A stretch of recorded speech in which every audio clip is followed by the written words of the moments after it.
Hello friends. రీసెంట్‌గా reserve bank of India అనే ఈ బ్యాంక్ ఏదైతే ఉందో సెంట్రల్ గవర్నమెంట్‌కి సంబంధించిన బ్యాంక్. దీంట్లో 10థ్ క్లాస్ క్వాలిఫికేషన్ ఉన్న క్యాండిడేట్స్‌ని రిక్రూట్ చేయడం కోసం ఒక నోటిఫికేషన్ అయితే రిలీజ్ చేయడం జరిగింది ఫ్రెండ్స్. ఎవరైతే 10థ్ క్లాస్ పాస్ అయి ఉన్న మేల్ అండ్ ఫీమేల్ క్యాండిడేట్స్ ఉన్నారో వాళ్ళందరూ కూడా ఈ జాబ్స్‌కి అప్లై అయితే చేసుకోవచ్చు. దీనికి సంబంధించి ఏదైతే అఫీషియల్ వెబ్‌సైట్ ఉందో ఈ అఫీషియల్ వెబ్‌సైట్ ఓపెన్ చేశామంటే దీనికి సంబంధించిన లింక్ అయితే మనకి ఈ పేజ్‌లో అవైలబుల్‌గా ఉంటుంది. అక్కడి నుంచి మనం దీనికి సంబంధించిన నోటిఫికేషన్ డీటెయిల్స్ అయితే అన్నీ ఒకసారి క్లియర్‌గా రీడ్ చేద్దాము. రీడ్ చేసిన తర్వాత మనం అప్లై చేసుకోవడానికైతే వెళ్దాము. ఇక్కడ చూడండి హోమ్ పేజ్‌లో మనము ఓపెన్ చేశామంటే ఇక్కడ కరెంట్ వేకెన్సీ అని చెప్పి ఆప్షన్ కనిపిస్తుంది కదా! కరెంట్ వేకెన్సీస్ మీద మనం క్లిక్ అయితే చేయాల్సి ఉంటుంది. ఈ కరెంట్ వేకెన్సీస్ మీద క్లిక్ చేశామంటే ఇక్కడ చూడండి. ఇక్కడ జనవరి 15థ్ రోజు ఏదైతే నోటిఫికేషన్ రిలీజ్ చేశారో ఆ నోటిఫికేషన్ అయితే మనకి ఆఫీస్ అటెండెంట్ అనే పోస్ట్ కింద రిక్రూట్ చేయడం కోసం ఈ నోటిఫికేషన్ రిలీజ్ చేశారు కదా! దీనికి సంబంధించిన నోటిఫికేషన్ అనమాట. దీనికి మనకి 10థ్ క్లాస్ క్వాలిఫికేషన్ మీద రిక్రూట్ అనేది చేసుకోవడం అయితే జరుగుతుంది. మనకి ఇండియా వైడ్‌గా వేకెన్సీ అయితే ఖాళీగా ఉన్నాయి. దీంట్లో వచ్చేసి మనకి ఎవరైతే తెలుగు క్యాండిడేట్స్ ఉన్నారో వాళ్ళని కూడా రిక్రూట్ అయితే చేసుకోవడం జరుగుతుంది. హైదరాబాద్ లొకేషన్‌లో వేకెన్సీ అయితే ఖాళీగా ఉన్నాయి కాబట్టి మన ఆంధ్రప్రదేశ్ అలాగే తెలంగాణకి సంబంధించిన క్యాండిడేట్స్ అందరూ కూడా ఈ జాబ్స్‌కి అప్లై అయితే చేసుకోవచ్చు. హైదరాబాద్‌లో మాత్రమే వేకెన్సీస్ ఖాళీగా ఉన్నాయి. ఆంధ్రప్రదేశ్‌లో ఎక్కడ కూడా వేకెన్సీస్ ఖాళీగా లేవు. కానీ ఆంధ్రప్రదేశ్‌కి సంబంధించిన క్యాండిడేట్స్ అలాగే తెలంగాణకి సంబంధించిన క్యాండిడేట్స్ అందరూ కూడా ఈ జాబ్స్‌కి అప్లై అయితే చేసుకోవచ్చు. మీకు లోకల్ లాంగ్వేజ్ అయితే రావాల్సి ఉంటుంది. అంటే తెలుగు వచ్చిన క్యాండిడేట్స్ అందరూ కూడా హైదరాబాద్ లొకేషన్‌లో ఉన్న వేకెన్సీ ఏవైతే ఉన్నాయో వాటికి అప్లై అయితే చేసుకోవడానికి అవకాశం ఉంటుంది. దీనికి సంబంధించి కూడా అన్ని డీటెయిల్స్ అయితే మాట్లాడుకుందాము. అలాగే వ్యూవర్స్ ఎవరైతే కొత్తగా వచ్చారో వాళ్ళందరూ ఛానెల్‌ని సబ్స్క్రైబ్ చేసి పెట్టుకోండి ఫ్రెండ్స్. నేను రెగ్యులర్‌గా ప్రైవేట్ జాబ్స్ ఇంకా గవర్నమెంట్ జాబ్స్ సంబంధించిన వీడియోస్ ఈ ఛానెల్‌లో అప్లోడ్ చేస్తూ ఉంటాను.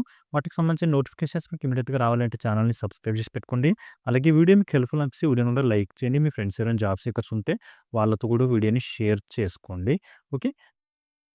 ఇక్కడ చూడండి ఈ అఫీషియల్ నోటిఫికేషన్‌కి సంబంధించిన లింక్ ఇక్కడ ప్రొవైడ్ చేశారు కదా! ఈ లింక్ ఓపెన్ చేసామంటే మనకి ఇక్కడ దీనికి సంబంధించిన పీడీఎఫ్ ఓపెన్ అయిపోతుంది.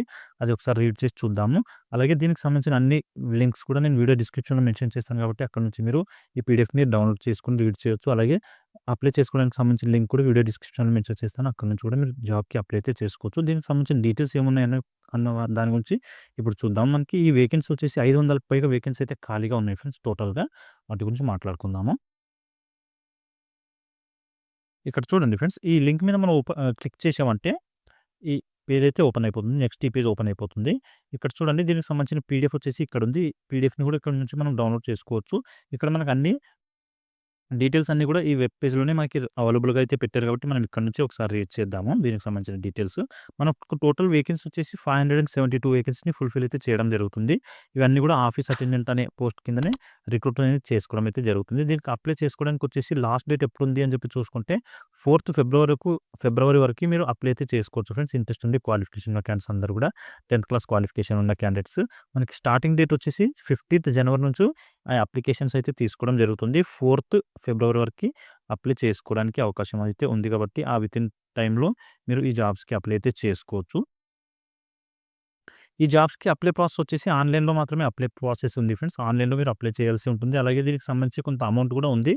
అది ఏంటి అంటే ఎగ్జామినేషన్ ఫీజ్ అనమాట. దానికి సంబంధించి కూడా మాట్లాడుకుందాము. ఇక్కడ చూడండి ఫ్రెండ్స్ ఈ మనకి ఏవైతే వేకెన్సీస్ ఖాళీగా ఉన్నాయో సిటీస్‌లో, ఆ సిటీస్ నేమ్స్ కూడా ఇక్కడ మెన్షన్ అయితే చేశారు. మనకి హైదరాబాద్‌లో వచ్చేసి 36 వేకెన్సీని ఫుల్‌ఫిల్ అయితే చేయడం జరుగుతుంది. వీటికొచ్చేసి ఆంధ్రప్రదేశ్ ఇంకా తెలంగాణకి సంబంధించిన క్యాండిడేట్స్ అందరూ కూడా అప్లై అయితే చేసుకోవచ్చు కాబట్టి తెలుగు వచ్చిన క్యాండిడేట్స్ వాళ్ళకి అందరికీ ఎలిజిబిలిటీ ఉంటుంది. మీకు హిందీ వచ్చి ఉంటే మీరు అదర్ స్టేట్స్‌లో కూడా అప్లై అయితే చేసుకోవచ్చు.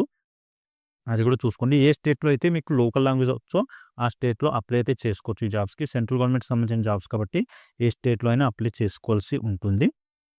చేసుకునే అవకాశం అయితే ఉంటుంది. ఇక్కడ చూడండి ఫ్రెండ్స్.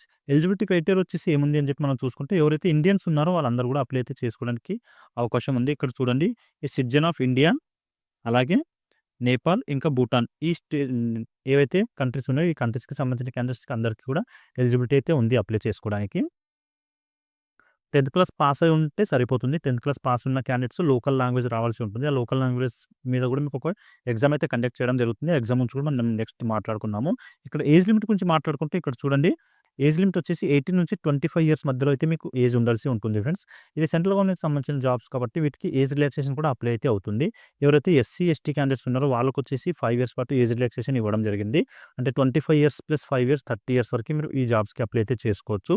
అలాగే ఓబీసీ క్యాండిడేట్స్ ఎవరైతే ఉన్నారో వాళ్ళకొచ్చేసి 3 ఇయర్స్ పాటు ఏజ్ రిలాక్సేషన్ అయితే ఇవ్వడం జరిగింది. సో, వాళ్ళొచ్చేసి 28 ఇయర్స్ వరకి అప్లై చేసుకోవచ్చు. అలాగే పీడబ్ల్యూడీ క్యాండిడేట్స్ ఎవరైతే ఉన్నారో వాళ్ళకొచ్చేసి 10 ఇయర్స్ పాటు ఏజ్ రిలాక్సేషన్ అయితే ఇవ్వడం జరిగింది కాబట్టి మీరు దీన్ని యూజ్ అయితే చేసుకోవచ్చు. ఒకవేళ ఏజ్ మీకు ఎక్కువగా ఉంటే.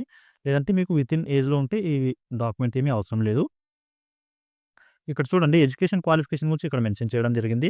ఎవరైతే 10థ్ స్టాండర్డ్ పాస్ అయిన క్యాండిడేట్స్ ఉన్నారో వాళ్ళందరికీ ఎలిజిబిలిటీ అయితే ఉంటుంది. కాబట్టి మీరందరూ కూడా ఈ ఆపర్చునిటీ యూటిలైజ్ అయితే చేసుకోవచ్చు. 10థ్ తర్వాత ఇంటర్మీడియేట్ క్వాలిఫికేషన్ ఉన్న క్యాండిడేట్స్ కూడా 10థ్ క్వాలిఫికేషన్ మీదే అప్లై చేసుకోవచ్చు. కానీ డిగ్రీ కంప్లీట్ చేసిన క్యాండిడేట్స్‌కి మాత్రం ఎలిజిబిలిటీ ఉండదు ఫ్రెండ్స్. డిగ్రీ పాస్ అవ్వకుండా ఉంటే మాత్రమే మీకు ఎలిజిబిలిటీ ఉంటుంది. డిగ్రీ ఒకవేళ పాస్ అయ్యారు అంటే మీకు ఎలిజిబిలిటీ ఉండదు. అది డిగ్రీ పాస్ ఔట్ అయిన క్యాండిడేట్స్ మాత్రం అప్లై చేసుకోకండి. ఇక్కడ చూడండి మనకి సెలక్షన్ ప్రాసెస్ వచ్చేసి 2 స్టెప్స్‌లో కంప్లీట్ అయితే అవ్వడం జరుగుతుంది ఫ్రెండ్స్. ఏదైతే ఫస్ట్ టెస్ట్ వచ్చేసి మనకి ఆన్‌లైన్ కంప్యూటర్ బేస్డ్ టెస్ట్ ఒకటి కండక్ట్ అయితే చేస్తారు. సీబీటీ టెస్ట్ అనమాట. ఆ సీబీటీ టెస్ట్ కంప్లీట్ అయిపోయిన తర్వాత మనకి లాంగ్వేజ్ ప్రొఫిషియన్సీ టెస్ట్ అని చెప్పి ఎల్‌పీటీ టెస్ట్ అని చెప్పి ఒకటి కండక్ట్ అయితే చేయడం జరుగుతుంది. ఎవరైతే లోకల్ లాంగ్వేజ్‌కి సంబంధించిన ఏదైతే మనం తెలుగు క్యాండిడేట్స్ ఉన్నారో, తెలంగాణ ఇంకా ఆంధ్రప్రదేశ్‌కి సంబంధించిన క్యాండిడేట్స్ వాళ్ళకు తెలుగు లాంగ్వేజ్ మాట్లాడడం, అలాగే రాయడం వచ్చా రాదా అన్న దాని గురించి ఒక టెస్ట్ అయితే పెట్టడం జరుగుతుంది. ఈ 2 టెస్టులు మీరు పాస్ అయ్యారు అంటే మీకు జాబ్ అయితే ఓకే అవ్వడం జరుగుతుంది. మెరిట్ లిస్ట్ ప్రకారం మీకు సెలక్షన్ అనేది చేయడం జరుగుతుంది. ఫస్ట్ ఆన్‌లైన్ టెస్ట్ ఏదైతే ఉంటుందో దానికొచ్చేసి ఎగ్జామ్ ప్యాటర్న్ ఎలా ఉంటుంది అని చెప్పి మనం చూసుకుంటే ఇక్కడ చూడండి 120 క్వెషన్స్‌కి 120 మార్క్స్ అయితే ఇవ్వడం జరుగుతుంది ఫ్రెండ్స్. మనకి 30 మార్క్స్ వచ్చేసి రీజనింగ్ అనే సబ్జెక్ట్ నుంచి రావడం జరుగుతుంది. నెక్స్ట్ వచ్చేసి జనరల్ ఇంగ్లీష్ నుంచి వస్తాయి. అలాగే జనరల్ అవేర్‌నెస్ అనే టాపిక్ నుంచి కూడా రావడం జరుగుతుంది. దాంతో పాటు న్యూమరికల్ ఎబిలిటీ అనే ఏదైతే సబ్జెక్ట్ ఉందో అక్కడి నుంచి కూడా మనకి క్వెషన్స్ అనేవి రావడం అయితే జరుగుతుంది. అన్ని సబ్జెక్ట్ నుంచి మనకి 30 మార్క్స్ 30 క్వెషన్స్ 30 మార్క్స్ అయితే ఇవ్వడం జరుగుతుంది. ఈ ఎగ్జామ్ టైమ్ వచ్చేసి మనకి 90 మినిట్స్ కండక్ట్ అయితే చేస్తారు ఫస్ట్ ఎగ్జామ్. ఆ తర్వాత మీకు ఈ లాంగ్వేజ్ ప్రొఫిషియన్సీ టెస్ట్ గురించి నార్మల్‌గా ఒక టెస్ట్ అయితే కండక్ట్ చేయడం జరుగుతుంది. దాని గురించి అయితే ఇక్కడ ఏం మెన్షన్ చేయలేదు. ఇక్కడ చూడండి ఫ్రెండ్స్ ఏ సిటీస్‌లో అయితే వేకెన్సీస్ ఖాళీగా ఉన్నాయో ఆ సిటీస్‌లో మీకు అప్లై చేసుకోవాలనుకుంటే ఏ లాంగ్వేజ్ రావాల్సి ఉంటుంది అని చెప్పి ఇక్కడ మెన్షన్ అయితే చేయడం జరిగింది. మన హైదరాబాద్ లొకేషన్‌లో వచ్చేసి హైదరాబాద్ సిటీకి ఎవరైతే అప్లై చేయాలనుకుంటున్నారో వాళ్ళకొచ్చేసి తెలుగు లాంగ్వేజ్ రావాల్సి ఉంటుంది. రిమైనింగ్ జైపూర్, కాన్పూర్, కోల్కతా, ముంబై, న్యూ ఢిల్లీ, పాట్నా ఇలా డిఫరెంట్ డిఫరెంట్ సిటీస్ ఉన్నాయి కదా! వీటికొచ్చేసి దీనికి సంబంధించి కూడా లోకల్ లాంగ్వేజ్ అయితే మెన్షన్ చేశారు. ఇవి వచ్చిన క్యాండిడేట్స్ ఈ సిటీస్‌లో కూడా మీరు అప్లై అయితే చేసుకోవచ్చు. తెలుగు వచ్చిన వాళ్ళు మాత్రం హైదరాబాద్ లొకేషన్‌లో ఏవైతే వేకెన్సీ ఖాళీగా ఉన్నాయో దానికి అప్లై అయితే చేసుకోండి. మనకి లాంగ్వేజ్ ప్రొఫిషియన్సీ టెస్ట్ అని చెప్పి ఏదైతే ఎగ్జామ్ కండక్ట్ చేస్తారో సెకండ్ టెస్ట్ అక్కడొచ్చేసి మనకి హైదరాబాద్ క్యాండిడేట్స్ ఎవరైతే ఉన్నారో హైదరాబాద్ లొకేషన్‌లో జాబ్ అప్లై చేసుకుంటున్న క్యాండిడేట్స్‌కి వాళ్ళకొచ్చేసి ఇంగ్లీష్, హిందీ, తెలుగు ఇంకా ఉర్దూ ఈ 4 లాంగ్వేజెస్‌లో మనకి క్వెషన్ పేపర్ అయితే రావడం జరుగుతుంది ఫ్రెండ్స్. మీకు ఏదైతే కంఫర్ట్ అనిపిస్తుందో ఆ లాంగ్వేజ్‌లో మీరు ఎగ్జామ్ అయితే రాయొచ్చు. ఏదైతే స్టెప్ 1లో ఆన్‌లైన్ టెస్ట్ మీరు రాస్తారో, ఆ ఆన్‌లైన్ టెస్ట్‌లో మీరు రాంగ్ ఆన్సర్ చేశారంటే దానికి నెగెటివ్ మార్క్స్ కూడా ఉన్నాయి ఫ్రెండ్స్.